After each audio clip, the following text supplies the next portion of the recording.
بسم اللہ الرحمن الرحیم نحمدہ ونصلی علی رسولہ الکریم۔ السلام علیکم ورحمۃ اللہ وبرکاتہ۔ خواب پوچھنے کا معمول آپ صلی اللہ علیہ وآلہ وسلم کی عادت طیبہ تھی کہ صبح کی نماز کے بعد چار زانو بیٹھ جاتے اور لوگوں سے ان کے خواب پوچھتے۔ جس نے خواب دیکھا ہوتا وہ کہتا، خواب سننے سے پہلے یہ الفاظ ارشاد فرماتے، خیر کا سامنا کرو اور شر سے بچو، یہ خواب ہمارے واسطے بہتر ہو اور ہمارے دشمنوں کے لیے شر ہو، اور تمام تعریفیں اللہ تعالیٰ کے لیے ہیں۔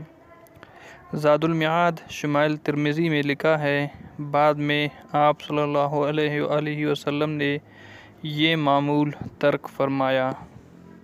ناظرین، اگر آپ خرچ کیے بغیر بیواؤں، یتیموں اور غریبوں کی مدد کرنا چاہتے ہیں تو ہمارے چینل کو سبسکرائب کریں، ویڈیوز کا لنک زیادہ سے زیادہ شیئر کریں اور ثواب حاصل کریں۔ شکریہ۔ السلام علیکم ورحمۃ اللہ وبرکاتہ۔